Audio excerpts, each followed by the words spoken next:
The year was 1926, and the world was experiencing the aftershocks of World War I, a time of great upheaval and change. The royal family, still a symbol of stability for Britain, was about to experience a significant moment in history as Elizabeth Alexandra Mary Windsor was born on April 21st. She was the first child of the Duke and Duchess of York, later known as King George VI and Queen Elizabeth, the Queen Mother. Her birth was not initially heralded as a monumental event, for at the time, the throne was still expected to pass to her uncle, Edward VIII.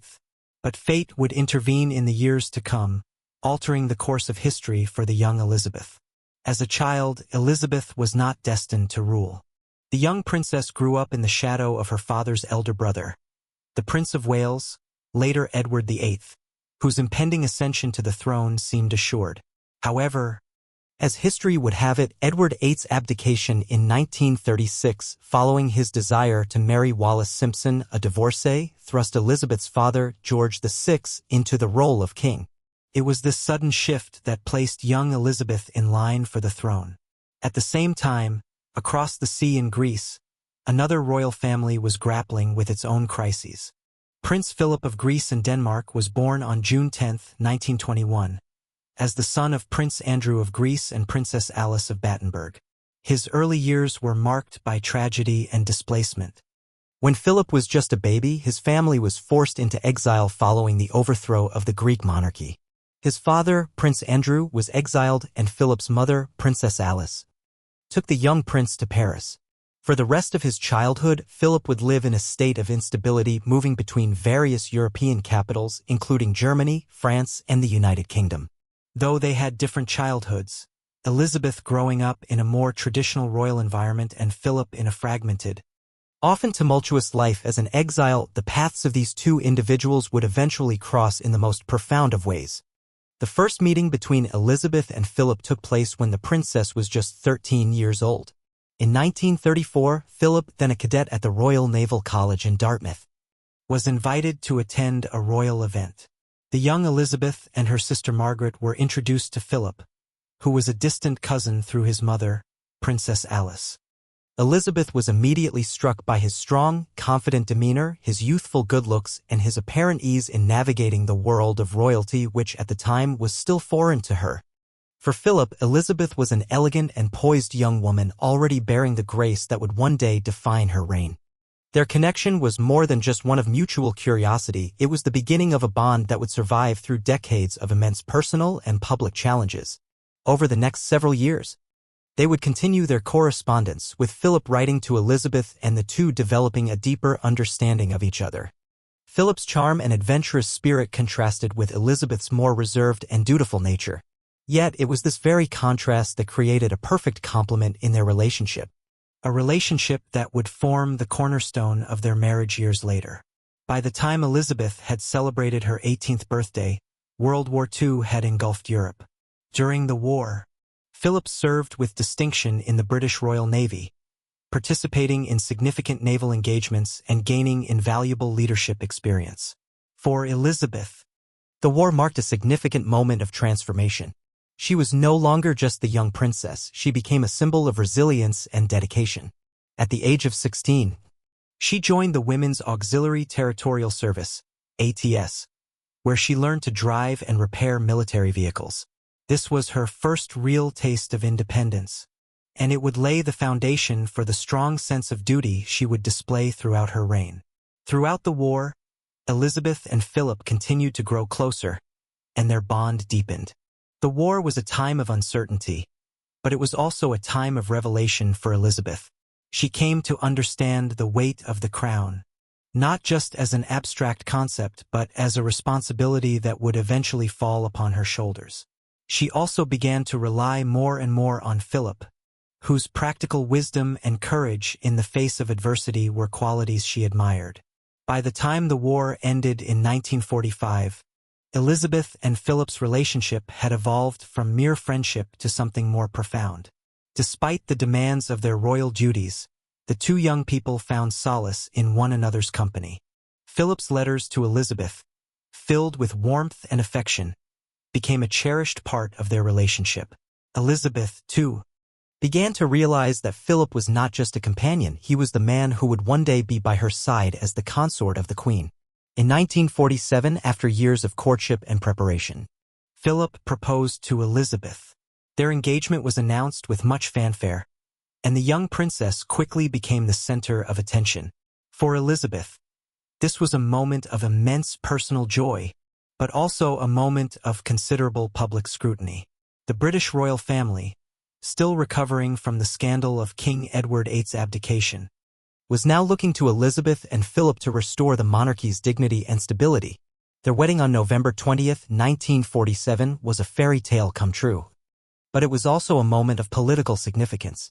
At a time when Britain was still recovering from the ravages of war, the marriage symbolized a hopeful future.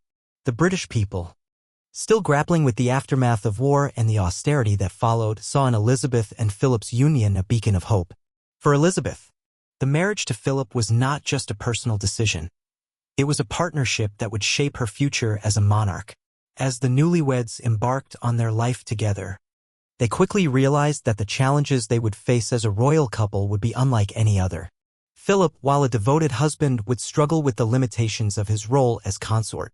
He was a man accustomed to adventure and independence, but now he was expected to support his wife in a more traditional, subservient role. It was a tension that would persist throughout their marriage, but one that neither Elizabeth nor Philip would ever fully express publicly. As Elizabeth and Philip settled into married life, their early years together were marked by a sense of anticipation. It wasn't long before their first child, Charles, was born in 1948. The birth of their son was a moment of immense joy, but it also marked a significant shift in Elizabeth's role. As a mother, Elizabeth now had a more personal stake in the future of the monarchy. The public eagerly followed every moment of her transition from the young princess to the future queen, but within the walls of their home. Elizabeth and Philip adjusted to the responsibilities of raising a family while maintaining the delicate balance between their private lives and their public duties. Despite the growing family, Philip's role remained a complex one. While he had been by Elizabeth's side during their courtship and marriage, the expectations placed on him were difficult to navigate. As consort, he was expected to stand in support of his wife, but he was often sidelined in favor of the Queen's official duties. His naval career, once a source of pride and identity, now seemed like a distant memory as he took on the role of consort, a role that did not come with the same power or prestige as his wife's. This tension, though never publicly acknowledged, simmered beneath the surface for much of their early marriage. Philip, a man of action and adventure, was now expected to play a secondary role to his wife, the Queen. For Elizabeth, this was not a matter of choice but of duty. She was not only a wife but a monarch in the making, and her responsibilities were greater than her personal desires. It was a dynamic that both Elizabeth and Philip learned to navigate over the years, and despite the occasional tension, they found a way to make it work. Their growing family continued to expand. With the birth of Princess Anne in 1950, followed by Prince Andrew in 1960 and Prince Edward in 1964. With each new addition, the royal family's public profile continued to rise, and the expectations on Elizabeth and Philip grew. While Elizabeth's primary focus remained on her royal duties, Philip's role as a father became more pronounced. He became deeply involved in the lives of his children, imparting values of duty, responsibility, and independence. As the 1950s drew to a close, Elizabeth and Philip were beginning to experience the true weight of their roles. The 1953 coronation marked the beginning of Elizabeth's reign, and with it came an overwhelming sense of responsibility. The world watched as Elizabeth took on the mantle of queen, and the young couple, now in their 30s, faced the immense pressures that came with leading the British monarchy in a rapidly changing world. While the coronation of Elizabeth II was a momentous occasion, it was also a personal moment of reflection for both Elizabeth and Philip. For Elizabeth, it was the culmination of a long and often tumultuous journey to the throne. But for Philip, it marked the beginning of a new chapter in his life, a chapter in which he would never be allowed the full independence he had once enjoyed. As queen, Elizabeth would always come first, and Philip would have to reconcile his personal ambitions with his duties as consort. It was a challenging realization, one that would shape the dynamics of their relationship in the years to come. However, despite the challenges, Elizabeth and Philip continued to stand by each other. Their marriage, while not without its struggles, was a partnership built on mutual respect, trust, and love. Philip's support, though often behind the scenes, was vital to Elizabeth's success as monarch. He was her anchor, her confidant, and her partner in every sense of the word. While he may not have had the official title or power of a king, his role as consort was integral to Elizabeth's reign, and his influence on her was undeniable. The 1950s and 1960s were a time of growth and change for both Elizabeth and Philip. The monarchy, long an institution steeped in tradition, was now being thrust into the modern age. The British Empire, once the largest empire the world had ever seen, was in decline, and the world was changing rapidly. The post-war period saw the rise of new powers and the beginning of the decolonization process. For the royal family, it was a time of transition and reinvention. As the monarchy adapted to these new realities, Elizabeth and Philip worked to modernize their public image. They embraced the media, recognizing that it was an essential tool for connecting with the public. The royal tours they undertook became a way to not only promote the monarchy but also to forge connections with the people of the Commonwealth. These tours, often grueling and lengthy, allowed Elizabeth and Philip to see firsthand the far-reaching impact of their reign. They saw the challenges facing the nations of the Commonwealth, as well as the pride and hope that the monarchy continued to inspire. Throughout these early years, their relationship continued to evolve. Elizabeth's reign was not without its difficulties, but she could always rely on Philip's unwavering support. In return, Philip came to realize that while he may not have had the same status as Elizabeth, his role as consort was no less important. He found fulfillment in supporting his wife and in being a stabilizing force in the monarchy. He understood the complexities of her role and, over time, accepted the sacrifices that came with it. Their partnership was not without its strains, but it was a partnership nonetheless. Philip's frustrations with his role were often muted, but they were always present. He was a man who had once lived a life of adventure and independence, and now he was bound to a royal family that demanded his loyalty, his support, and his conformity. Yet, despite the constraints placed upon him, Philip never wavered in his commitment to Elizabeth. His devotion to her, to their children, and to the monarchy remained unwavering, and over time, he grew into his role as the consort of the Queen. In the years that followed, Elizabeth and Philip would face even greater challenges, both as a couple and as public figures. But the foundation they had built in the early years of their marriage would sustain them through the trials to come. Their love, though tested by the demands of royal life, remained strong, and their partnership would continue to shape the course of the monarchy for decades to come. In the wake of their marriage, Elizabeth and Philip embarked on a journey that would shape not only their lives but the future of the British monarchy. Their wedding in 1947 was more than a union of two people. It was a symbol of hope and renewal for a country recovering from the devastating effects of World War II. The young couple was seen as the embodiment of the monarchy's continued relevance in a world that was rapidly changing. But behind the public fanfare and royal duties, the realities of their new roles were much more complex. Philip, now consort to the Queen, was thrust into a role that was both unfamiliar and at times uncomfortable for him.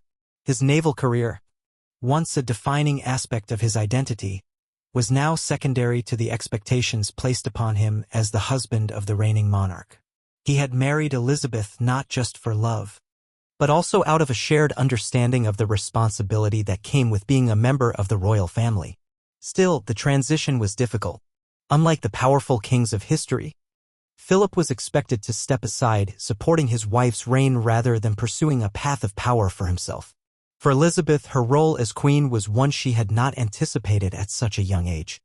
Only a few short years after her marriage, she found herself unexpectedly crowned queen in 1952 following the death of her father, King George VI. Her ascension to the throne came at a time of great change for Britain. The country was struggling with the aftermath of war and the decline of the British Empire, and the monarchy's role was increasingly being questioned by the public. Elizabeth's reign would need to navigate these turbulent waters, and Philip, though not officially part of the government, played an instrumental role in supporting her. As Elizabeth's responsibilities grew, so too did the strain on their marriage. The nature of their roles was constantly in flux. Elizabeth was now not just a wife and mother, but a monarch, her decisions affecting not just her family but the entire nation, and, by extension the Commonwealth. In the eyes of the public, she was expected to always be regal, composed, and perfect. Philip, on the other hand, while beloved by the British people for his wit and straightforwardness, often struggled with the constraints of his role.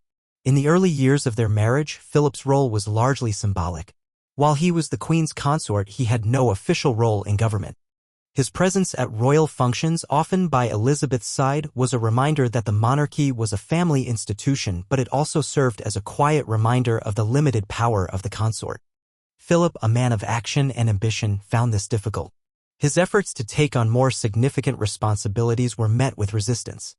Though he played a vital role in organizing the royal tours and assisting in the management of the royal household, he was consistently overshadowed by the gravity of Elizabeth's official duties. Yet, Philip's role was not without its importance. Over time, he became the Queen's most trusted advisor, someone who understood her better than anyone else.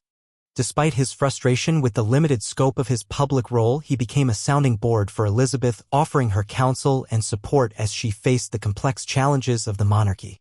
He encouraged her to embrace change, to remain connected with the people, and to modernize the monarchy in the face of shifting political landscapes. Their personal lives also saw the arrival of children, adding new dimensions to their relationship. The birth of Prince Charles in 1948, followed by Princess Anne in 1950, provided the couple with new responsibilities and joys.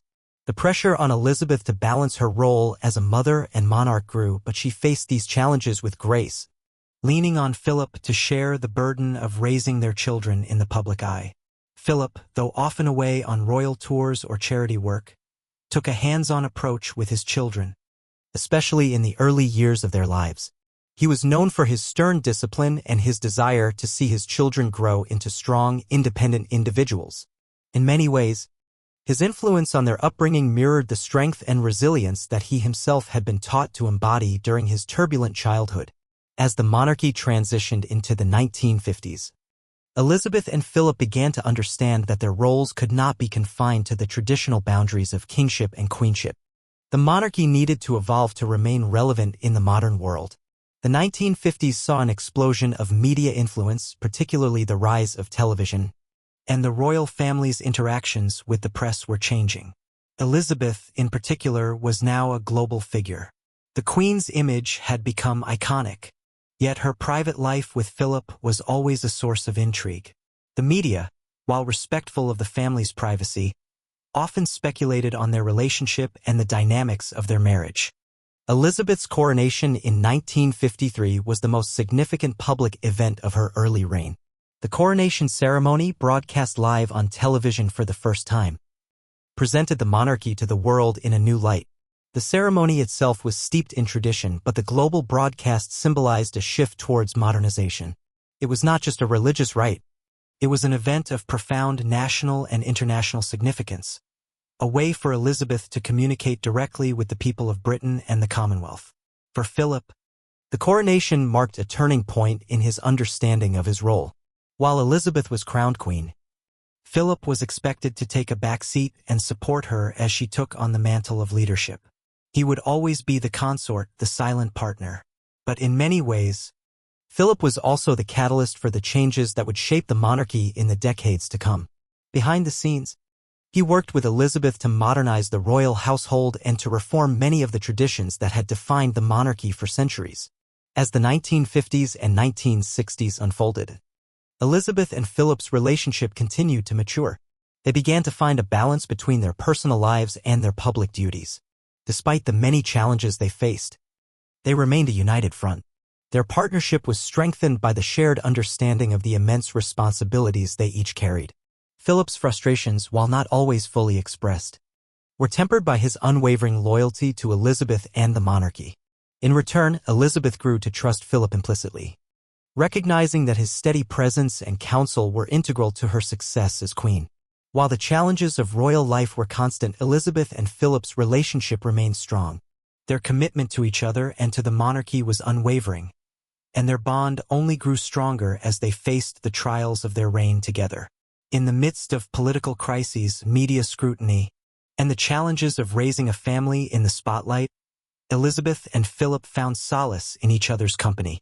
The road ahead would not always be easy, but they would continue to walk it together as partners, as parents, and as symbols of the enduring strength of the British monarchy. The year 1952 marked a seismic shift in the history of the British monarchy. The sudden and untimely death of King George VI left his eldest daughter, Elizabeth, thrust into a role she never expected to take on so soon. Elizabeth was just 25 years old when she became queen. And while she had been groomed for the role since her father's illness in the late 1940s, nothing could have prepared her for the weight of responsibility that came with being the leader of an empire. For Philip, the transition was also profound. Although he had been by Elizabeth's side since their wedding in 1947, he now found himself in a new, even more complicated position. As consort to the Queen, he was expected to support her, to step back from the limelight, and to play a secondary role to her reign. It was a role that, despite his love for Elizabeth, Philip found difficult to embrace. The early years of Elizabeth's reign would reveal the complexities of their relationship as they navigated the challenges of royal life, personal ambition, and their evolving roles within the monarchy. The weight of the crown. Elizabeth's coronation on June 2, 1953 was a turning point for both her and Philip. The ceremony was the first to be broadcast on television, marking a new era for the monarchy's relationship with the public. The regal pageantry and the historic significance of the event were undeniable, but for Elizabeth, the coronation was not just a celebration of her ascension to the throne, it was a symbol of the immense responsibility she now bore. Philip, in his usual pragmatic manner, stood by Elizabeth's side throughout the ceremony, silently supporting her as she took the oath of office. For him, the coronation also marked a deeper understanding of his place in the monarchy. While he was a prince in his own right, Philip's role as consort was largely symbolic. He was expected to support Elizabeth in all things but had no real power or authority of his own. This became an early point of tension for Philip, whose ambitious spirit had led him to a life of action and leadership. To take a backseat, especially after a career in the Royal Navy where he had been at the forefront of many decisions, was a difficult adjustment. Despite these frustrations, Philip remained Elizabeth's closest confidant and most trusted advisor. As queen, Elizabeth was under constant scrutiny, and the pressures of the monarchy were far greater than she had anticipated. The public and political expectations of her reign were enormous. Philip's role, though not one of public recognition, was crucial. He was the one who offered Elizabeth a private space to reflect, to discuss strategy, and to find solace in the midst of her busy, demanding schedule. Their partnership, though tested by the public nature of their roles, continued to grow stronger in private. Adjusting to public life. As Elizabeth began to assume her duties as monarch, she and Philip faced the challenge of balancing their personal lives with their public responsibilities. The royal couple continued their royal tours, a tradition that was designed to reinforce the connection between the British monarchy and the people of the Commonwealth. These tours took them across the globe, from Canada and New Zealand to India and the Caribbean. The royal tours were an opportunity for Elizabeth to connect with her subjects in the Commonwealth. And Philip, ever the adventurer, found these journeys to be exciting and fulfilling. However, the public nature of their lives also placed immense pressure on their family. They were expected to always be smiling, composed, and graceful even in the face of personal struggles. The press, while respectful of the monarchy's privacy, frequently reported on every aspect of their lives, from their children's upbringing to their interactions with world leaders. Elizabeth and Philip became increasingly aware of the delicate balance they had to maintain in order to protect their family while also fulfilling their duties. The birth of their children in the early years of Elizabeth's reign was a further testament to their growing family and the responsibilities that came with it. Prince Charles, their firstborn, was soon followed by Princess Anne, born in 1950. Their family was the focal point of the public's affection for the monarchy. Yet, as the children grew, Elizabeth and Philip faced the challenges of raising heirs to the throne under the intense scrutiny of the media. Philip, in particular, was protective of his children. He sought to give them a sense of normalcy in a world that was anything but ordinary, despite the limitations of their public roles. He and Elizabeth worked to ensure their children had a stable upbringing.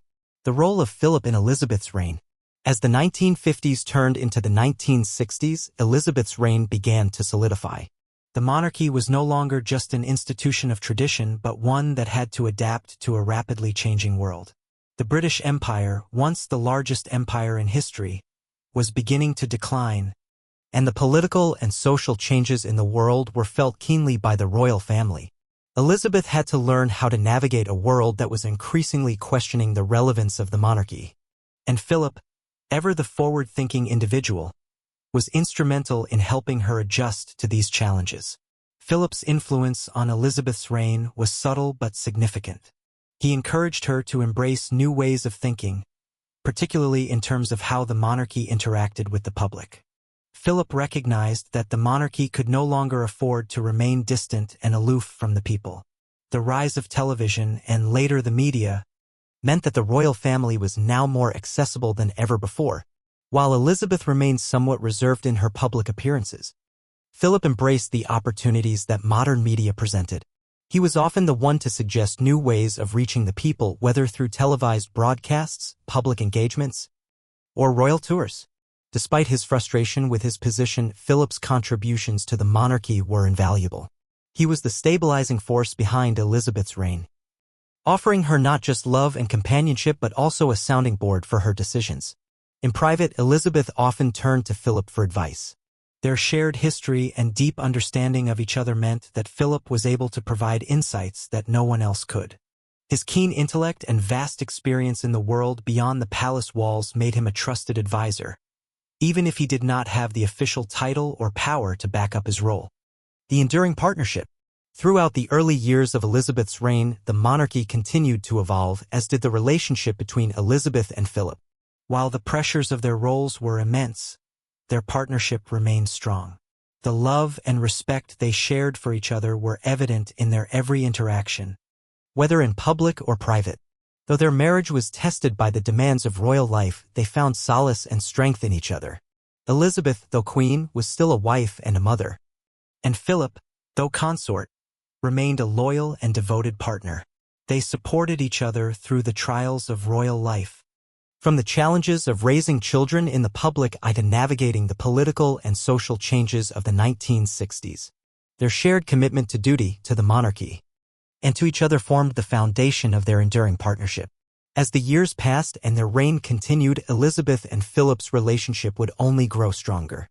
They had built something enduring and steadfast, a partnership that would serve as the backbone of the British monarchy for decades to come. And in the quiet moments of reflection, away from the prying eyes of the public, they would find in each other the support and strength they needed to face whatever challenges lay ahead. As the years passed and Elizabeth's reign solidified, the royal family found themselves at the heart of a rapidly changing world. The pressures of royal life were always present, but for Elizabeth and Philip, the most personal of all challenges came in the form of raising their children in the spotlight. Their family became the symbol of stability and continuity for the British people, but behind the carefully controlled public image, the realities of parenthood were far more complex.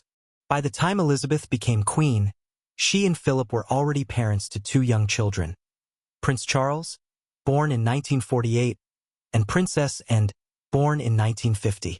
Their early years as parents were filled with both joy and the understanding that their children's lives would be scrutinized by the public. From the moment they were born, Charles and Anne were thrust into the royal spotlight, expected to carry the legacy of the monarchy while maintaining their own identities. For Elizabeth, the responsibility of raising her children was a delicate balancing act. As a queen, her public duties were all-consuming and her time with her children was often limited. She relied heavily on her household staff to help care for her children, but she also did her best to maintain a sense of normalcy in their lives. Elizabeth was a doting mother, and her children, particularly Charles and Anne, were her pride and joy. Despite the limitations of royal life, Elizabeth made sure to nurture a loving environment for them. Philip, on the other hand, had a more hands-on approach to parenting. He was deeply involved in the upbringing of his children, often taking the lead in shaping their characters. He was known for his firm discipline and desire to instill in them the values of duty, responsibility, and independence. He believed in the importance of a strong, resilient character, and he saw his role as a father as one of personal guidance and moral development. Despite his tough approach, Philip's relationship with his children was filled with love and care. He would often spend time with them away from the public eye, teaching them the skills necessary to navigate their future roles as members of the royal family. His connection with Charles, in particular, was one of deep mutual respect.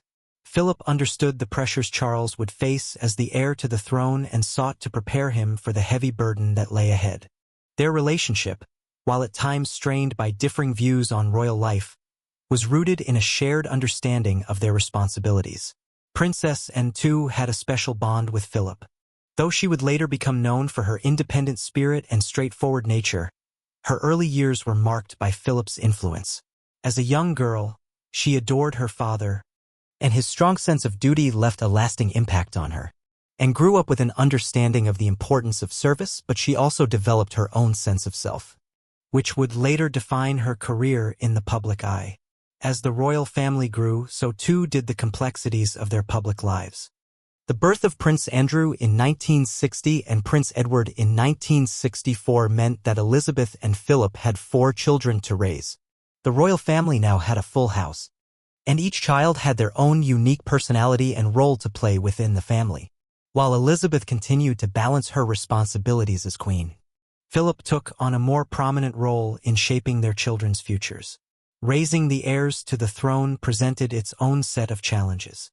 Prince Charles, as the firstborn, was always the focal point of royal attention. His upbringing was under constant public scrutiny, and his relationship with his parents, especially Philip, became a topic of much interest. Philip's disciplinarian approach often created tension between father and son. Charles, sensitive and thoughtful, often found it difficult to meet his father's expectations, and their relationship was frequently strained. Philip, whose own childhood had been marked by hardship and loss, wanted his son to be strong and capable. But Charles's more introspective nature sometimes clashed with Philip's more rugged approach to life. Despite the tension, Philip never wavered in his commitment to Charles. He believed in preparing his son for the inevitable role he would one day inherit, the throne of the British Empire. Philip understood the weight of that responsibility better than anyone, and he wanted Charles to be ready for it no matter the cost. The strained relationship between father and son, though painful at times, was also a reflection of the deep love Philip had for Charles and his desire for him to be a strong, capable king. For Anne, the royal spotlight was a little less intense. As the second-born, she didn't face the same level of public pressure as Charles, but she was no less important in the royal family. Anne's independent spirit was nurtured by both her parents, and while she was given the freedom to pursue her own interests, she was always expected to fulfill her royal duties. As she grew older and became known for her no-nonsense attitude and her dedication to charity work, qualities that were shaped by both Elizabeth and Philip, the addition of Andrew and Edward to the royal family added even more complexity to the dynamics between Elizabeth and Philip. By this time, Elizabeth had established herself as queen, and her responsibilities were vast. But the arrival of 2 more children meant that Philip, too, had to adapt. His parenting style, while always firm, softened as he became more accustomed to his role as a father and consort. He was still a man of action, but he learned to balance that with the tenderness and support his children needed. The family's close-knit nature was a testament to Elizabeth and Philip's commitment to one another and their desire to provide their children with a stable and loving environment. Despite the public pressure, Elizabeth and Philip worked hard to ensure that their children had a sense of normalcy.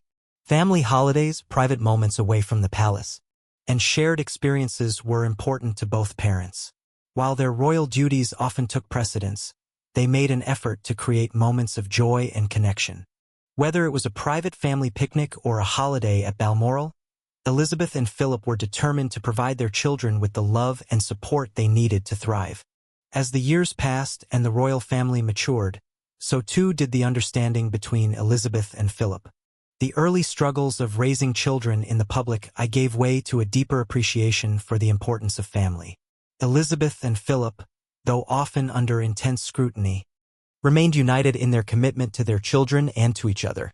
They had built a family that, despite the pressures of their royal roles, remained a source of strength and stability. The years of raising their children were filled with moments of joy, frustration, growth, and love. For Elizabeth and Philip, These moments would come to define their legacy as parents and as leaders of the British monarchy. They had created a family that, while very much in the public eye, was held together by the values of duty, responsibility, and, most importantly, love. As the 1960s unfolded, the British monarchy, under the steady leadership of Queen Elizabeth II, faced an increasingly complex and modern world. While Elizabeth's reign was a symbol of continuity and tradition, the world around her was changing rapidly. The rise of new political powers, the decline of the British Empire, and the emergence of a new media-driven culture meant that the monarchy could no longer operate in isolation. It had to evolve, adapt, and, most importantly, stay relevant to the people it served. The royal tours, which had long been an essential part of the monarchy's relationship with the British people and the Commonwealth, took on even greater importance during this time. For Elizabeth and Philip, the royal tours were not just ceremonial duties. They were opportunities to connect with people on a deeper level, to show the world that the monarchy was still a living, breathing institution that was capable of navigating the modern era. The early royal tours of Elizabeth's reign, particularly in the 1950s and 1960s, were groundbreaking. They marked a shift in how the monarchy engaged with the world.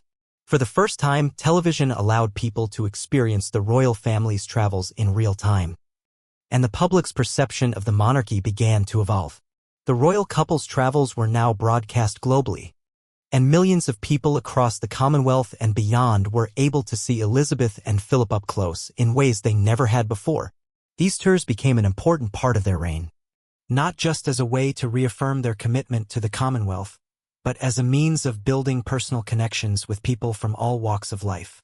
For Elizabeth, it was an opportunity to step out of the shadow of her royal duties and interact with the common people she was sworn to serve. For Philip, it was a chance to show the world his passion for service and leadership. But, as always, the realities of their royal roles often clouded the personal moments that they would have preferred. While Philip was an able and eager partner in these royal tours, his frustrations with his role as consort were sometimes more evident during these extended trips abroad. A man accustomed to action, he found it difficult to reconcile his personal ambition with the expectations placed on him as the husband of the Queen. His public role was limited, and while he played an important part in the success of the royal tours, he was often overshadowed by Elizabeth's prominence. The royal couple's every move was scrutinized by the press, and despite their best efforts to maintain control over their public image, they couldn't escape the demands of their royal roles. The tours often required a delicate balancing act, especially for Philip. While Elizabeth was the main focus of these royal journeys, it was Philip who often had to bear the emotional weight of the sacrifices they both made. He was away from home for extended periods, and although his role was largely ceremonial, he was expected to maintain a constant, steadfast presence. He worked tirelessly to support Elizabeth in her duties, all while navigating the tension of feeling like a secondary figure to the throne. Despite these frustrations, Philip took immense pride in his work on the royal tours. As a former naval officer, he had a deep understanding of the global stage, and his expertise was invaluable during the royal visits to far-flung countries. He became a trusted advisor to Elizabeth, offering insight into the cultural and political climates of the countries they visited. Philip's keen observations and diplomatic skills proved to be a major asset to Elizabeth as she worked to maintain the stability of the monarchy and the relationship with the Commonwealth. Through these royal tours, Philip's commitment to the monarchy was evident. He was a tireless advocate for the crown, and despite the challenges, he played a pivotal role in ensuring the success of these missions. However, his growing frustration with the limitations of his role as consort remained a constant undercurrent throughout their travels. The tours became a reminder to him of the sacrifices he had made for the monarchy and the limitations of his influence in the public eye. Yet, for the sake of his wife and the crown, Philip continued to fulfill his duties, supporting Elizabeth with unwavering loyalty. For Elizabeth, the royal tours were an essential part of her reign, providing her with the chance to see firsthand the diverse peoples of the Commonwealth and beyond. These trips allowed her to connect with her subjects on a personal level, hear their stories, and understand their needs. The royal tours were also an opportunity for Elizabeth to assert her presence as the Queen of the United Kingdom and the Commonwealth. reassuring her people of the monarchy's relevance and commitment to modernity. Her natural grace and poise shone through on these tours. Elizabeth had always been a keen observer, and she was able to use these trips to gather important insights about the state of the world.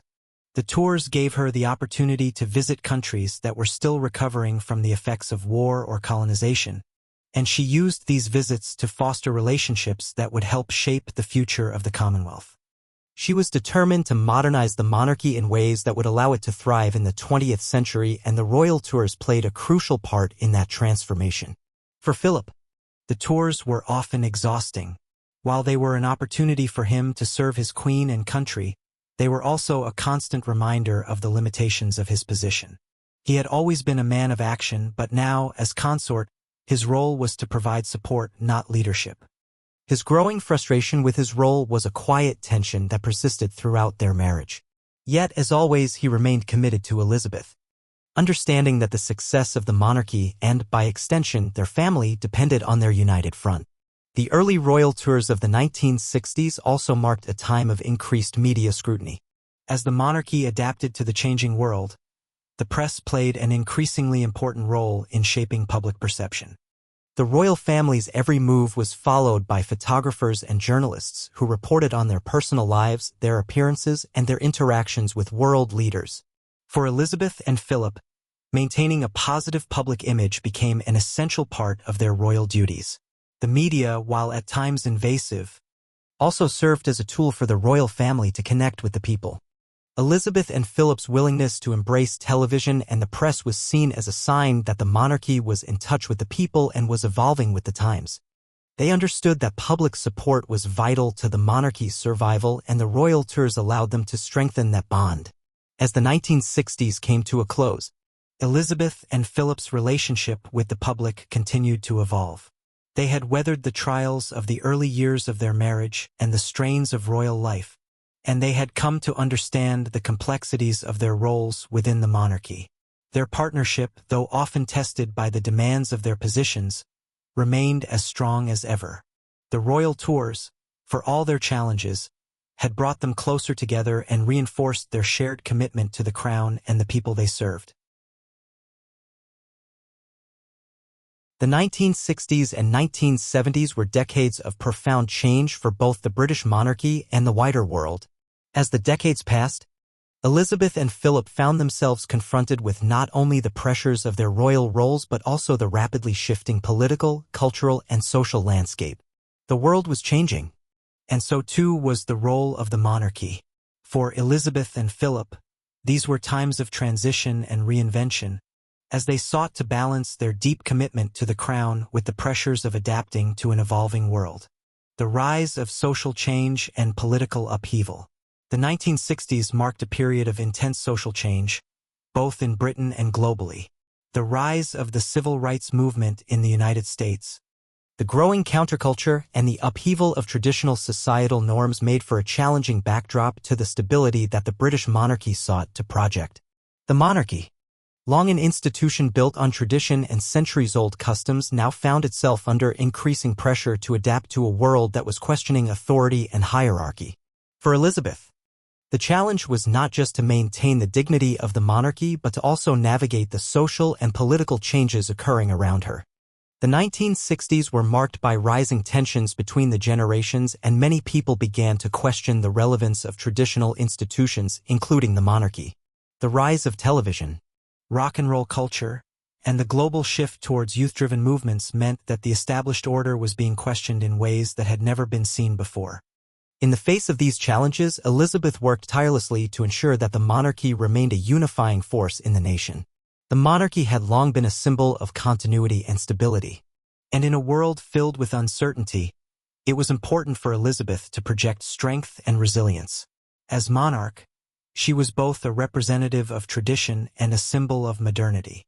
Yet, even as she navigated these difficult waters, she was not immune to criticism, particularly from the younger generation. The monarchy was seen by some as an outdated institution, out of touch with the realities of modern life. Meanwhile, Philip, though still very much dedicated to the monarchy, also grappled with the changing world. As a man who had served in the Royal Navy and had always been involved in action and leadership, He was keenly aware of the societal shifts that were taking place. The growing discontent with traditional authority figures, including the monarchy, was something he felt personally.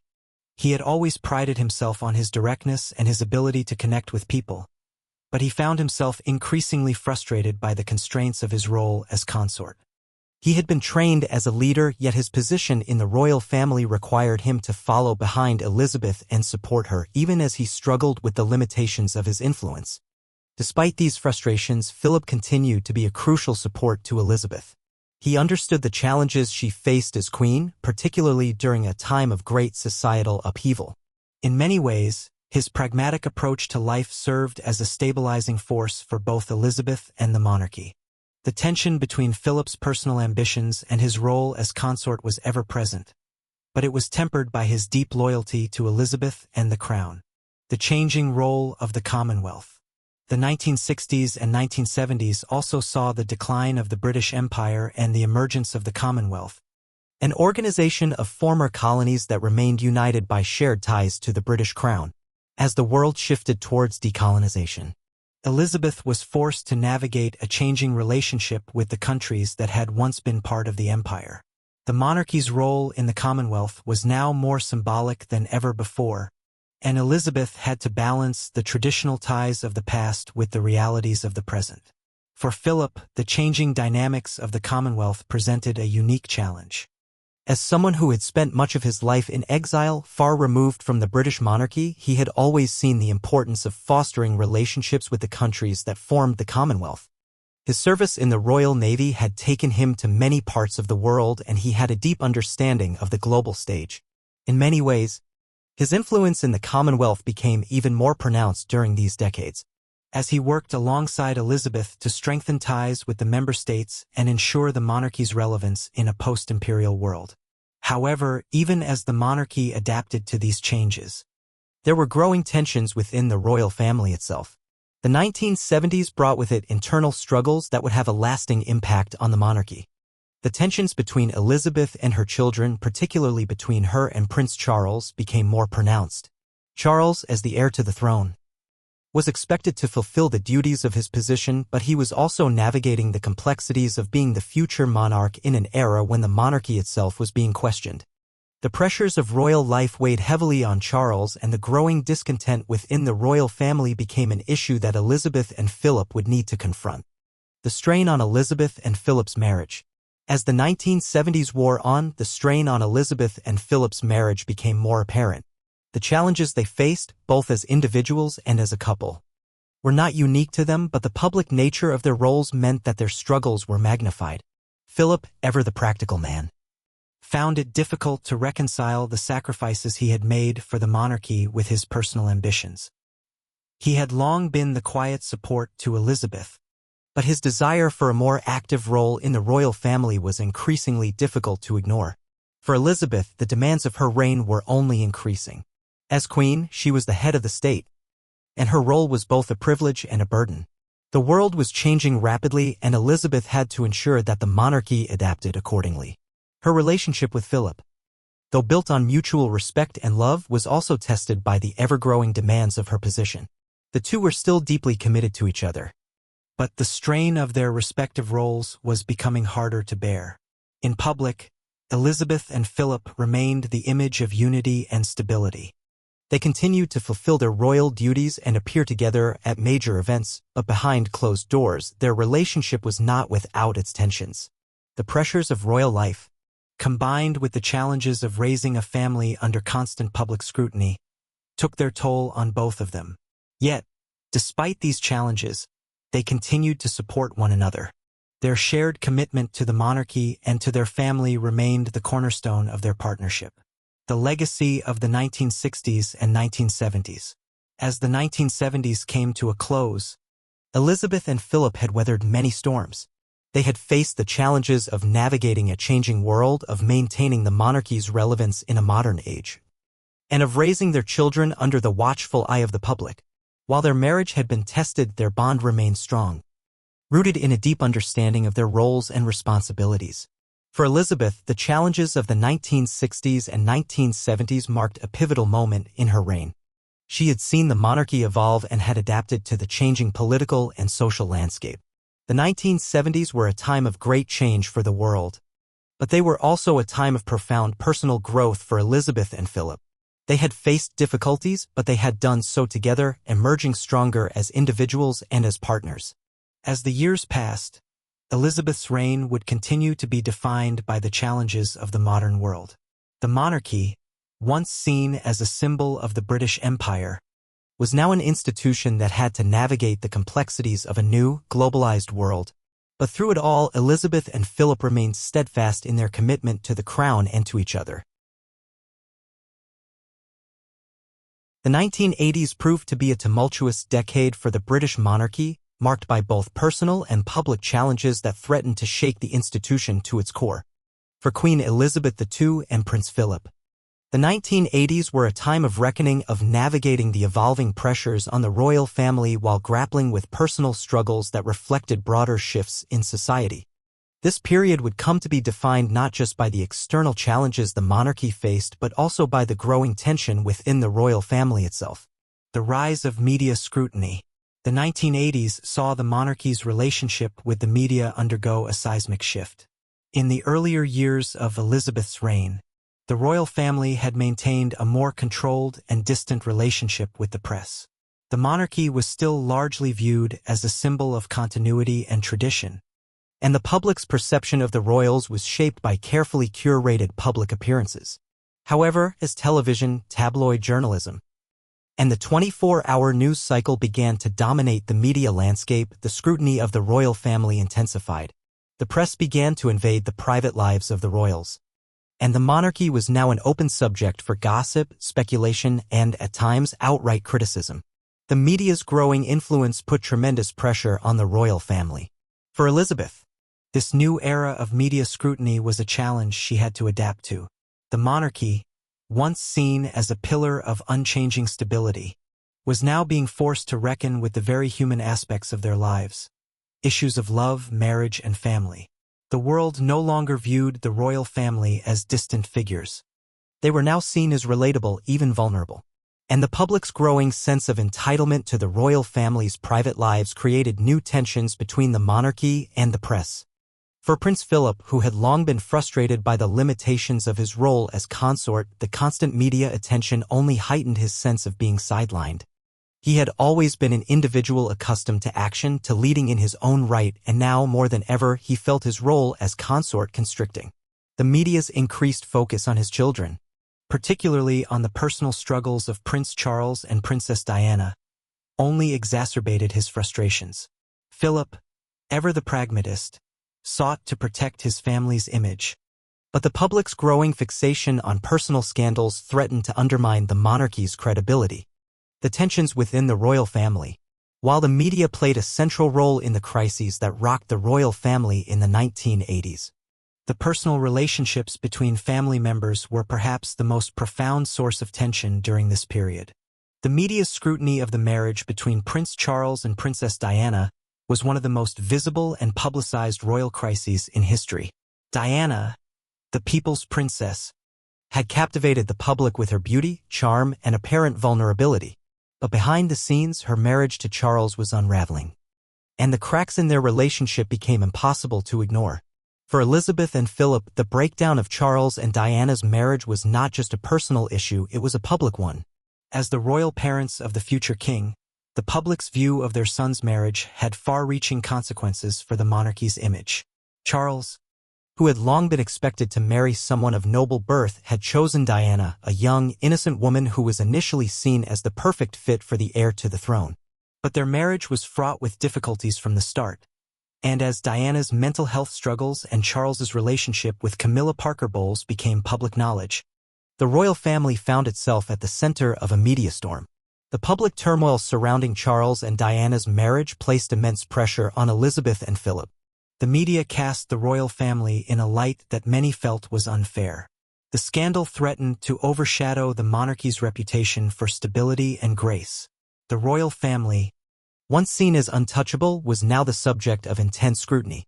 Elizabeth, always composed and careful in her public demeanor, was thrust into a situation where she had to balance her role as mother and monarch. Philip, too, found himself deeply involved in the crisis. While he was never one to shy away from speaking his mind, he was often torn between defending his son and supporting Elizabeth in her role as queen. The situation was particularly difficult for Philip, who had always taken great pride in the royal family's ability to project strength and unity. The cracks in the royal marriage were an unwelcome reminder of the very human struggles that the monarchy had long sought to keep private. The role of Princess Diana in the public crisis. Princess Diana's increasing prominence in the media added another layer of complexity to the royal crisis.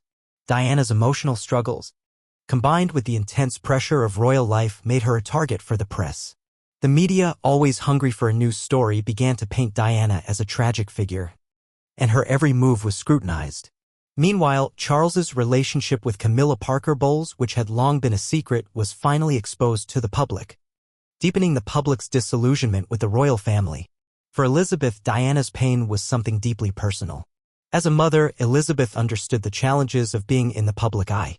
But Diana's struggles were more public and more tragic than anything Elizabeth had experienced. Yet, despite the difficulty of the situation, Elizabeth remained steadfast in her commitment to her duties as queen.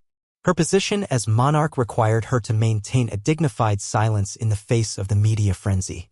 And her role as a mother to Charles required a delicate balance of compassion and pragmatism. Philip, too, was protective of his children. While he had always been a pillar of strength for Elizabeth, the crises of the 1980s tested their relationship. Philip's support for Elizabeth remained unwavering, but the internal tensions within the royal family weighed heavily on him. He had always prided himself on his ability to navigate the complexities of royal life. But the breakdown of Charles and Diana's marriage presented a new kind of challenge, one that he was not entirely equipped to handle. The strain on Elizabeth and Philip's marriage. As the royal crisis unfolded, Elizabeth and Philip found themselves not only facing the challenges of their children's public struggles but also dealing with their own personal strain. The demands of the monarchy had always been intense, but the 1980s tested their relationship in new ways. The media scrutiny, the internal family tensions, and the pressure to maintain the monarchy's public image created a level of stress that neither Elizabeth nor Philip had ever experienced before. Despite these challenges, the strength of their bond was evident. Elizabeth and Philip remained united in their commitment to the monarchy and to each other. They understood the importance of their roles as symbols of stability for the British people, and they continued to carry out their royal duties with grace and dignity. But the personal toll of the 1980s was clear. Their relationship, though deeply rooted in mutual respect and love, had been tested by the intense public and private pressures of royal life. As the decade came to a close, Elizabeth and Philip were left to reflect on the challenges they had faced together. The 1980s had been a time of crisis for the monarchy, but it was also a time of transformation. The royal family, once seen as an unchanging symbol of British tradition, had been forced to confront the very human struggles that lay behind the public facade. Elizabeth and Philip, despite the difficulties, remained resolute in their commitment to each other, to their family, and to the institution they had spent their lives serving. The 1990s were a decade of transformation for the British monarchy. The royal family, long regarded as an emblem of tradition and continuity, found itself confronting new challenges that threatened to shake the institution to its very core. While Elizabeth and Philip had weathered the storms of previous decades, the 1990s brought forth a period of personal turmoil, public scrutiny, and the evolving role of the monarchy in the modern world. The winds of change. Public perception and royal image. The early 1990s marked a dramatic shift in the way the British royal family was perceived. No longer able to hide behind the wall of tradition and secrecy, the monarchy was now subject to the same media attention and scrutiny that other public figures had long endured. The royal family, which had once carefully controlled its public image, now found itself vulnerable to the ever-present gaze of the press. The monarchy, once viewed as a symbol of permanence and stability, was now confronted with increasing public dissatisfaction. For Elizabeth and Philip, the 1990s were a time of reckoning. The events of the late 1980s, most notably the breakdown of Charles and Diana's marriage, had already begun to chip away at the royal family's carefully crafted image. The press, ever hungry for scandal, relentlessly pursued stories of Diana's personal struggles, her marriage's collapse, and her newfound relationship with Dodi Fayed. The monarchy, which had long been a unifying force for the British people, now appeared to be deeply fractured.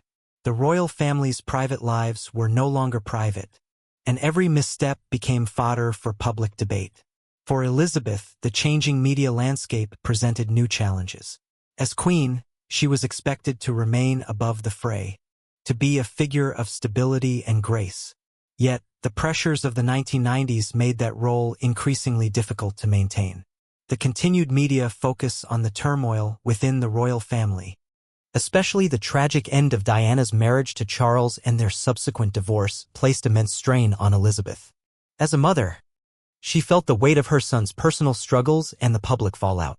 As a monarch, she understood that the monarchy's future depended on maintaining its image in the eyes of the public. Philip, too, felt the tension of this new media age.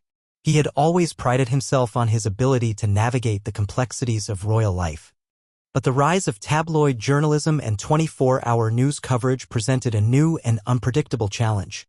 He had long been the strong, steady figure behind Elizabeth, offering her his support and guidance, but the relentless scrutiny of the royal family tested even his patience. Throughout this period, Philip's commitment to his wife and to the monarchy never wavered.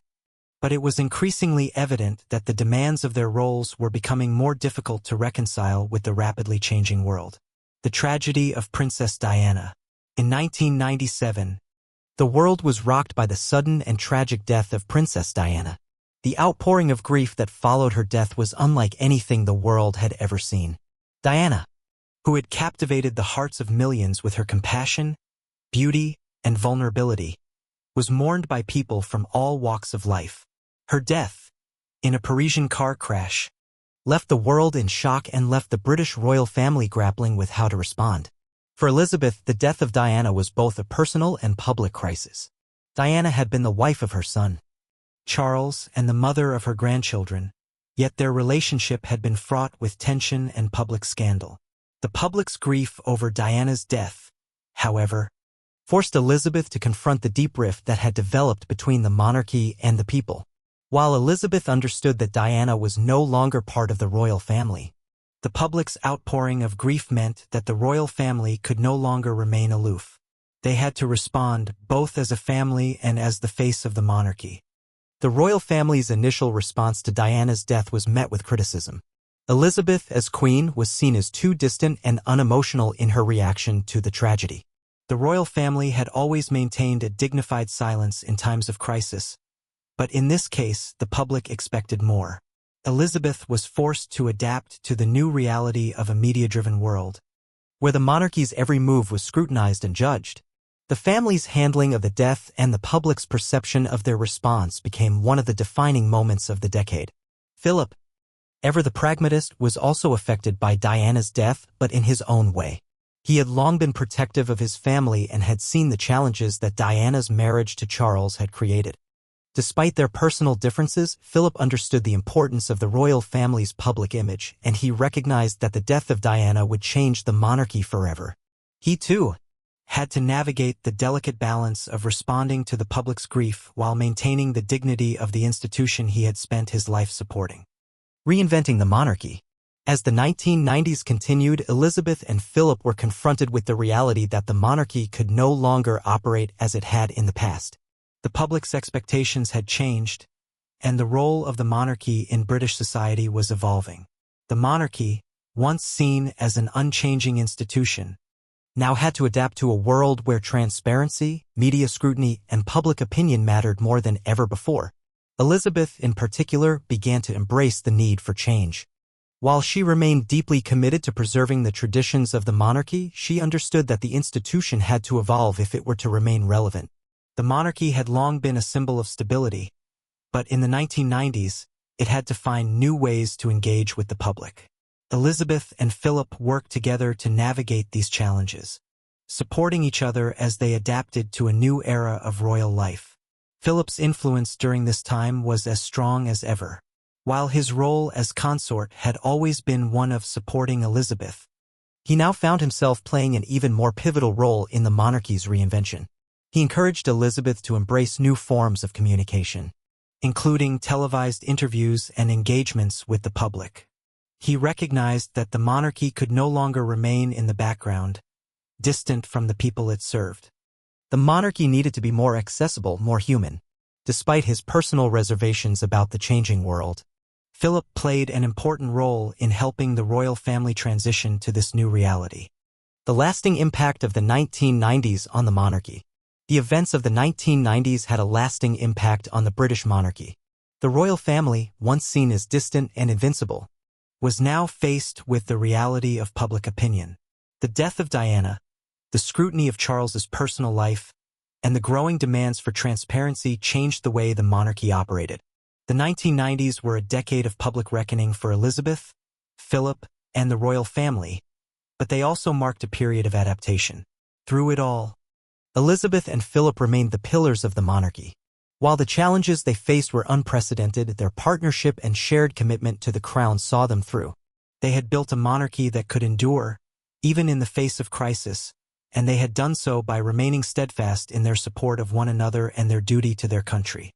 As the decade drew to a close, Elizabeth and Philip looked back on their reign with a sense of accomplishment, though not without a recognition of the challenges they had faced. The monarchy had been tested, but it had also grown stronger. The 1990s were a time of great personal and public struggle, but they were also a time of transformation both for the royal family and for the institution itself. As the world entered the new millennium, the British monarchy was on the cusp of a new era. Queen Elizabeth II had reigned for nearly 5 decades, and while the monarchy had faced countless challenges over the years, the dawn of the 21st century brought with it a new set of expectations and questions. The monarchy, once the symbol of unchanging tradition, was now deeply embedded in a rapidly globalizing, media-driven world. The 1990s had tested the institution like never before, but the challenges of the new century would prove just as complex. Adapting to a changing world. The royal family had endured crises in the past, but the 21st century was different. The media, with its insatiable appetite for royal gossip and scandal, had transformed the way the monarchy interacted with the public.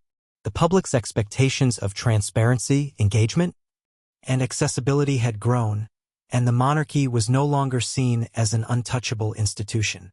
The 1990s had marked the beginning of a period of reinvention for the royal family, and the early 2000s would see Elizabeth and Philip grappling with these changes in a new, globalized world. For Elizabeth, the 21st century required a delicate balance between maintaining the dignity and tradition of the monarchy while also embracing the demands of a modern society. The British monarchy had long been the epitome of stability, but now more than ever it had to adapt to remain relevant.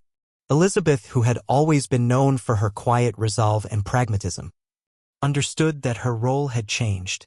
The monarchy had to continue to evolve if it was to maintain the trust of the British people and the global community. Philip, too, found himself navigating this new landscape.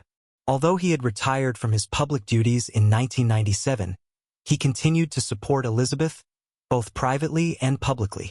His role as consort, though no longer as prominent as it had been in earlier years, was still vital to Elizabeth's reign. Philip had always been a strong, guiding presence for Elizabeth, and now, as the years of his active service waned, he remained a steady influence on her.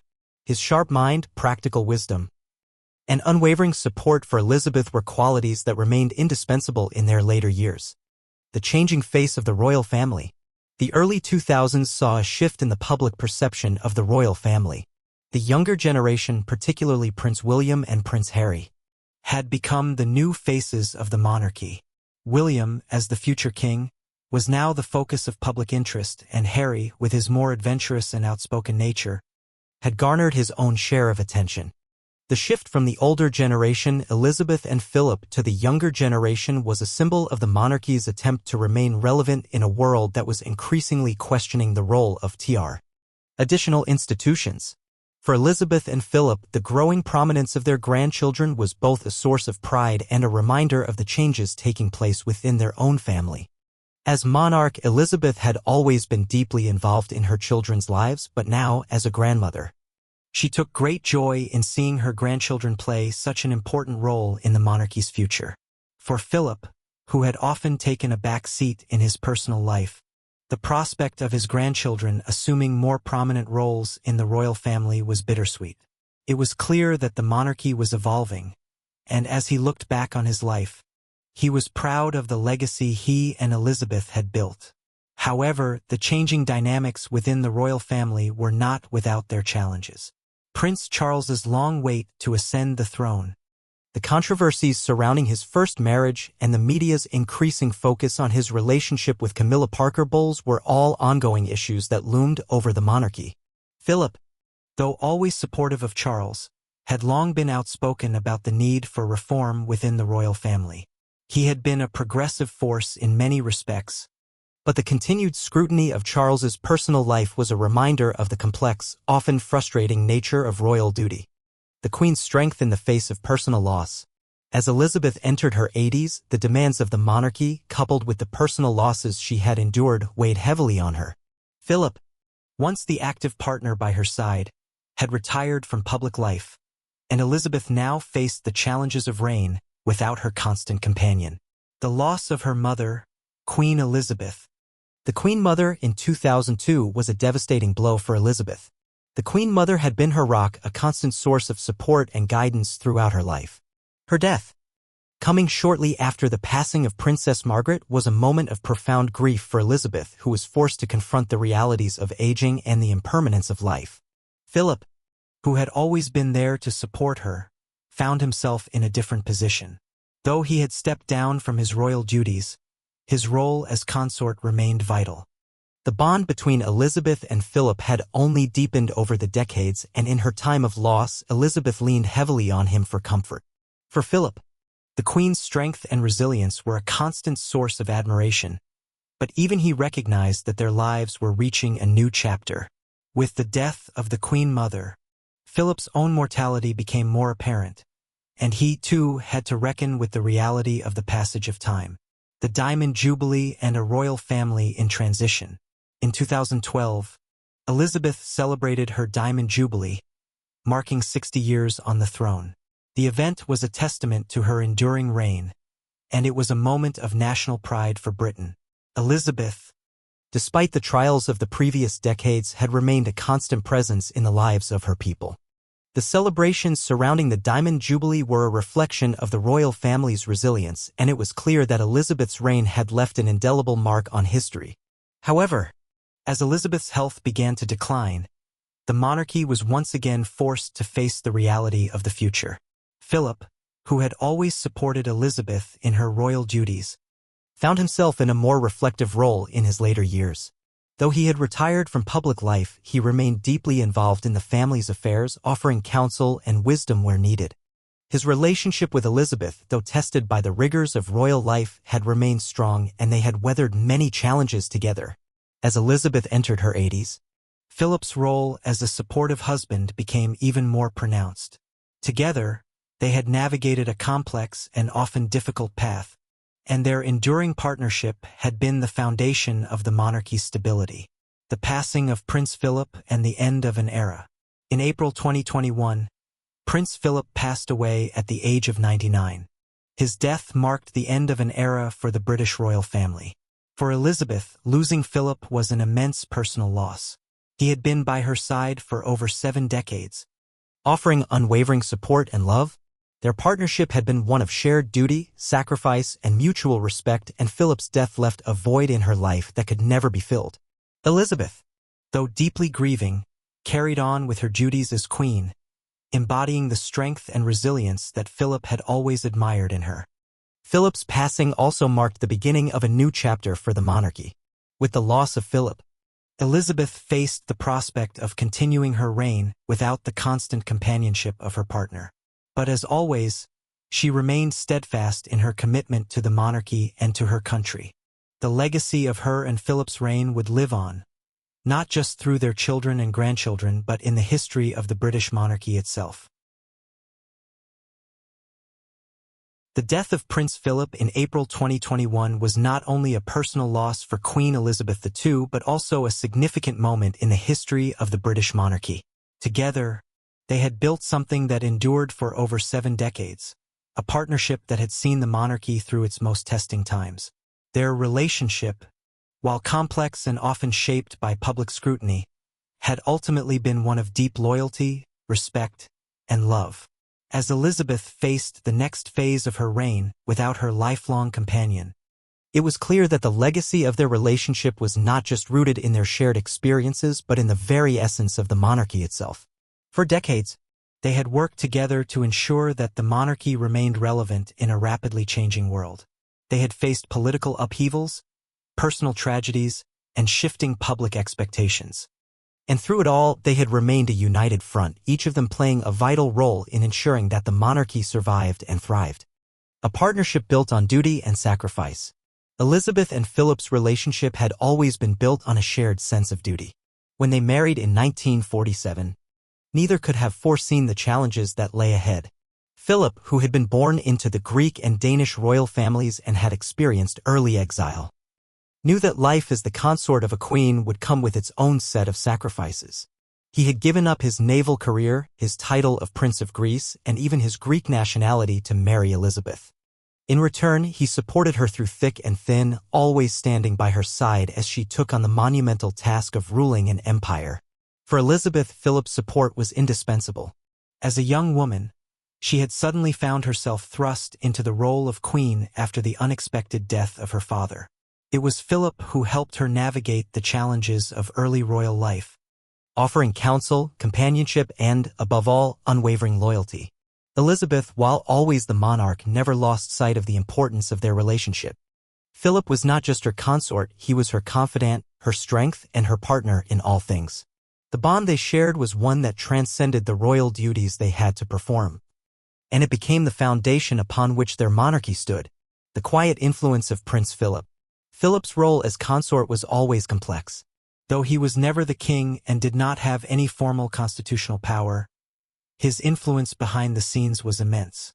His practical approach to royal duties, his deep interest in the modernization of the monarchy, and his tireless commitment to public service were qualities that shaped not just the way the monarchy was viewed by the public, but also how it functioned. Philip was often the driving force behind the monarchy's modernization. He encouraged Elizabeth to embrace new technologies and forms of communication, most notably television, which became a crucial way for the royal family to connect with the public. While Elizabeth was the monarch, it was Philip's pragmatism and insight that helped guide her through the complexities of modern royal life. Whether it was navigating political crises, managing royal engagements, or ensuring that their children were raised in a way that prepared them for their future roles, Philip played an integral part in shaping the monarchy of the 20th century. He was instrumental in overseeing the development of the Duke of Edinburgh's Award, a program that has since become one of the most successful youth organizations in the world. His work on behalf of the environment and his patronage of various organizations demonstrated his commitment to improving the world around him, not just for himself but for future generations. Philip's quiet influence also extended to his children. He had a strong bond with each of them, particularly with Charles, though their relationship was not without its complexities. Philip had always been a stern father, pushing his children to be strong and independent, but his love for them was clear. His relationship with his grandchildren, however, was different. By the time he became a grandfather, Philip had softened, and he took great joy in seeing his grandchildren thrive. His role as a family patriarch was one he took seriously, and his grandchildren's lives were just as important to him as his work with the monarchy. Elizabeth's continued reign and the changing monarchy. As Elizabeth entered the later years of her reign without Philip by her side, the monarchy faced an era of profound change. The world in which she had ascended the throne was vastly different from the one she found herself in now. The British Empire was gone, and the Commonwealth had shifted from a group of colonies to a collection of independent nations. The role of the monarchy itself was under constant scrutiny, with many questioning its relevance in a modern, democratic society. But despite the challenges, Elizabeth remained unwavering in her commitment to the crown. In her later years, Elizabeth was seen not only as the Queen of the United Kingdom but as a global figure, a symbol of continuity in an ever-changing world. While Philip had always been the driving force behind much of the monarchy's modernization, Elizabeth now had to navigate the complexities of the modern era on her own. She embraced her role as a monarch who had not only survived but adapted to the changing world around her. She continued to perform her royal duties with the same grace, dignity, and dedication that had defined her reign for more than 6 decades. Philip's death left an undeniable void in her life. The partnership they had shared for more than 70 years had been one of deep respect, love, and mutual commitment to the monarchy. His passing marked the end of an era for both Elizabeth and the monarchy. Yet, even in his absence, his legacy remained. The changes he had helped usher in, the modernization of the royal family, the push for greater engagement with the public, and the expansion of the monarchy's role in the global community, continued to shape the monarchy long after he was gone. The royal family's future. In the wake of Philip's death, Elizabeth's focus shifted not only to her own legacy but also to the future of the monarchy. She had raised her children with the hope that they would carry on her work, and with Prince Charles, her eldest son, now the heir apparent, it was clear that the monarchy would eventually pass to the next generation. Charles, though often the subject of public criticism, had always been committed to the values his mother had instilled in him. He understood the challenges of being heir to the throne and had dedicated his life to preparing for the responsibilities that lay ahead. For Elizabeth, seeing her children, and later her grandchildren, take on more prominent roles in the royal family was a moment of immense pride. The monarchy had evolved under her reign, and it was now in the hands of the younger generation. While Elizabeth's reign was coming to an end, the monarchy she had built would continue, carried forward by the next generation. Though the challenges of the future were uncertain, one thing remained clear: the legacy of Elizabeth and Philip's partnership was one that would endure. They had built a monarchy that was resilient, adaptable, and, above all, enduring. Together, they had weathered the storms of history, and the love and commitment they had for each other, their family, and their country would continue to serve as the foundation of the British monarchy for years to come. April 9, 2021 was a day that marked the end of an era for the British royal family and for Queen Elizabeth II. After more than 7 decades of marriage, Prince Philip, the Duke of Edinburgh, passed away at the age of 99. His death was not only a personal loss for Elizabeth but also a moment of reflection for the entire monarchy. The partnership they had built, the challenges they had faced together, and the legacy they had created would forever shape the future of the British royal family. A personal loss for the Queen. For Elizabeth, Philip's death was the most profound personal loss she had ever experienced. They had shared a life together that was marked by duty, sacrifice, and unwavering support for each other. Throughout their marriage, Philip had been her closest confidant, her partner in all things royal, and the person she could turn to for counsel when faced with the heavy burdens of the throne. His passing left a void that could never be filled, and Elizabeth, though still the Queen, was now a widow, a role she had never imagined taking on. As she faced the loss of Philip, Elizabeth reflected on their incredible journey together. From the moment they met in 1934, when Elizabeth was just a young princess and Philip was a cadet at the Royal Naval College, their connection had been immediate. Over the years, their relationship had been tested by the demands of royal life, the challenges of parenthood, and the complexities of navigating a modern monarchy. Yet, through it all, they had remained steadfast in their commitment to each other. They had been a team, and now, without Philip by her side, Elizabeth was left to shoulder the weight of the monarchy on her own.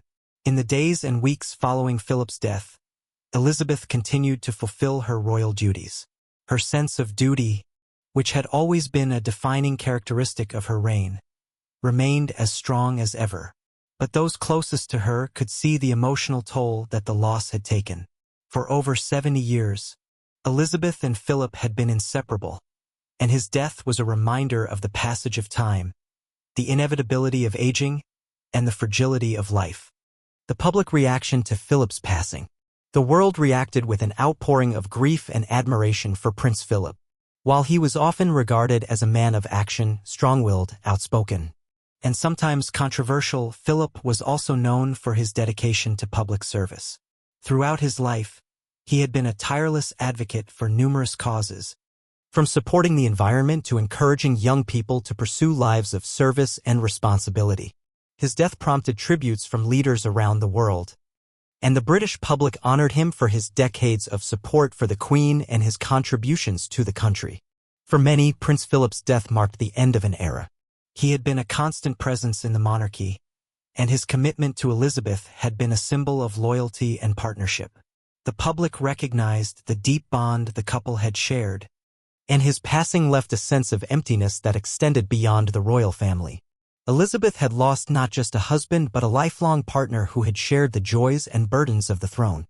Despite the grief that came with his death, Elizabeth was resolute in her commitment to the monarchy.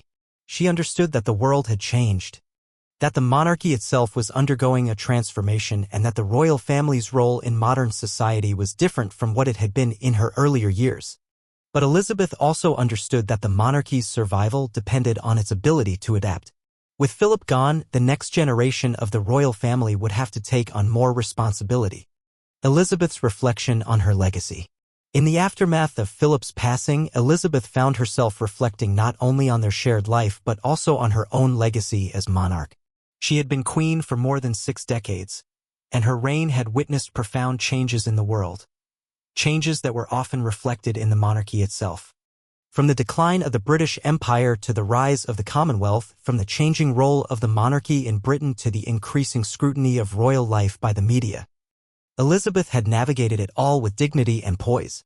As she looked back on her reign, Elizabeth was aware that her legacy would be shaped by the years she had spent in service to her country and to the people of the Commonwealth. She had seen the monarchy evolve from a symbol of imperial power to an institution that had become more accessible to the public. The monarchy had been forced to adapt to a new world, and Elizabeth had led that transition with quiet strength. But she also knew that her legacy was intertwined with Philip's. The two of them had shaped the monarchy together, and their partnership had been the foundation of the royal family's stability. Philip had been there for every significant moment of her reign, from the coronation in 1953 to the challenges of the 1990s, to the reinvention of the monarchy in the 21st century. Without him, Elizabeth felt the weight of the monarchy even more acutely. The future of the monarchy without Philip. With Philip's passing, Elizabeth found herself at the helm of the monarchy in an era that was vastly different from when she had first ascended the throne. The monarchy had already undergone significant changes during her reign, and it was clear that the institution would continue to evolve in the years to come. But as queen, Elizabeth was still the most visible symbol of the British monarchy.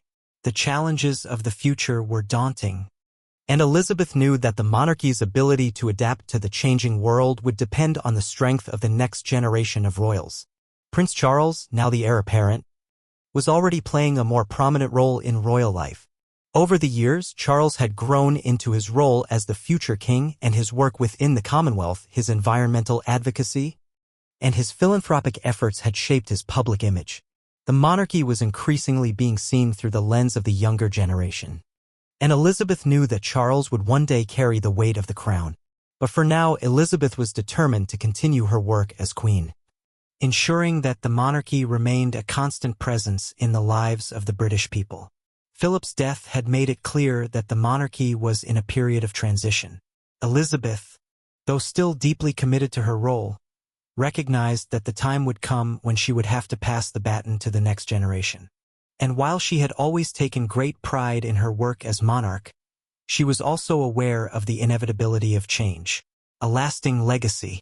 In the days following Philip's death, Elizabeth found herself receiving tributes not only from those within the royal family but also from around the world.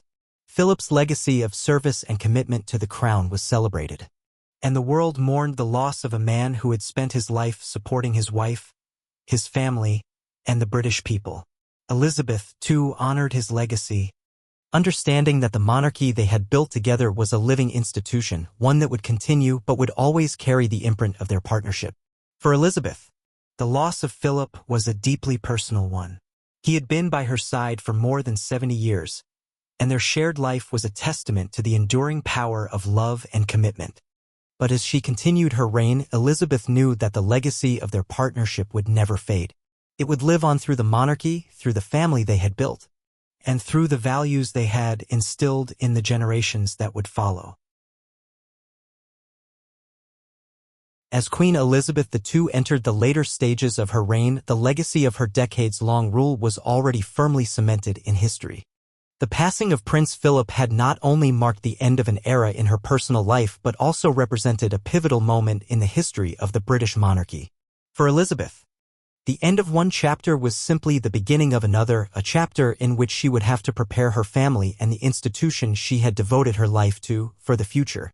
Reflecting on a life of service, Queen Elizabeth had ruled for over 6 decades, overseeing a period of immense transformation in both the monarchy and the world at large.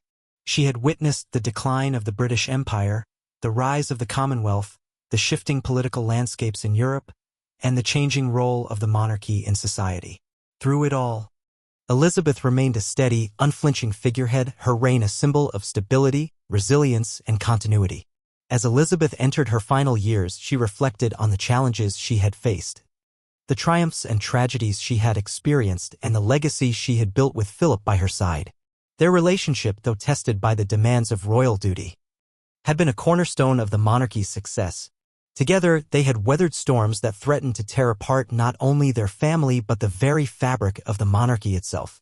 And despite the personal sacrifices, the sacrifices made by their children, and the often intense scrutiny from the public, Elizabeth's reign was seen as a triumph of dedication and duty. As queen, she had never sought fame or personal accolades. She had devoted herself to the crown and the service of her people, and her reign was defined by her sense of duty above all else. She had been a constant in the lives of the British people, the Commonwealth, and the world, her unwavering presence a symbol of both tradition and modernity. Elizabeth's ability to adapt to the changing world while still honoring the traditions that defined her family was a testament to her extraordinary leadership and her unparalleled sense of responsibility. Passing the baton to the next generation.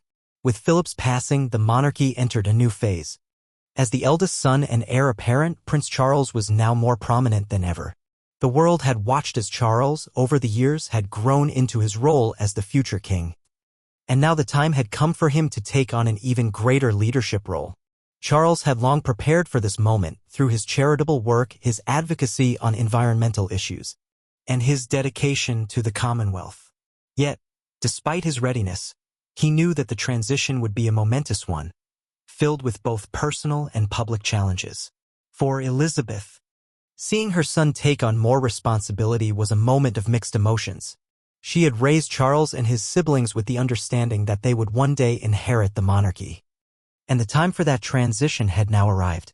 Elizabeth was proud of the man Charles had become, yet she knew that the challenges he would face would be unlike any she had ever encountered. The monarchy, though adapted to the modern world, would continue to face public scrutiny, political challenges, and questions about its relevance.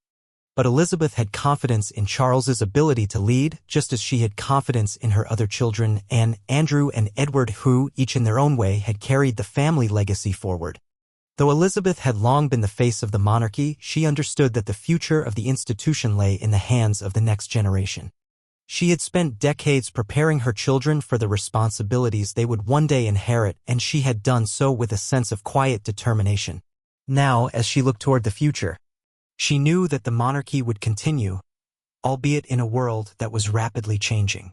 The monarchy, like any institution, had to evolve, and the next generation would lead the way. The enduring legacy of the Queen. Elizabeth's legacy was not just one of royal duty, but of personal strength. Throughout her reign, she had faced personal and political crises, and yet she had remained unwavering in her commitment to the crown and her country. Her legacy would be one of resilience, of a queen who ruled not for personal glory, but for the service of her people. As she looked to the future, Elizabeth knew that her work was far from over. The monarchy would continue to play a vital role in the life of the nation, and it was now up to the next generation to carry that torch. Her reign had seen a monarchy transformed from a symbol of imperial power to an institution that embodied national unity, continuity, and public service. Elizabeth's ability to maintain the monarchy's relevance in a modern world, to embrace change while holding firm to the traditions that made it enduring, was her greatest achievement. Her partnership with Philip had been crucial to this transformation. Together, they had built a monarchy that could withstand the pressures of the modern era. And Elizabeth, as its head, had ensured that it adapted to the times while remaining grounded in its history. As she moved into the later years of her reign, Elizabeth's role continued to be defined by duty, but she had also become a symbol of the monarchy's enduring strength. The challenges of the past had shaped her, and now, in her final years, she was a living testament to the power of resilience, dedication, and love. She had been the constant, the anchor for both her family and her nation, and her legacy was one of unwavering devotion to both. The future of the monarchy. As Elizabeth's reign continued, the monarchy, while still facing new challenges, was stronger than ever. The royal family had weathered decades of personal and public struggles, and now, with the passing of Prince Philip, Elizabeth knew it was time for the monarchy to begin its next chapter. Prince Charles, now stepping more fully into his future role as king, was ready to lead with the wisdom and guidance he had gained over the years. His children, William and Harry, had already begun to carve their own paths within the royal family, and the younger generation was ready to take on the mantle of responsibility. Though Elizabeth knew the world was changing, she was confident that the monarchy would continue to serve its purpose as a unifying force for the people, as a symbol of national identity, and as an institution that could adapt to the needs of a modern society. Elizabeth's own role as the queen who had carried the weight of the crown for more than 6 decades was nearing its end. But the monarchy she had built with Philip would continue to endure. The legacy they had left behind, their unwavering commitment to duty, their love for each other, and their dedication to the crown, would remain the bedrock upon which future generations would build. The Queen's reign, marked by personal sacrifice, resilience, and a deep sense of service, would be remembered as one of the most extraordinary chapters in the history of the British monarchy. In the end, Elizabeth knew that the monarchy was not just an institution, it was a living, breathing entity shaped by those who served it and by those who loved it.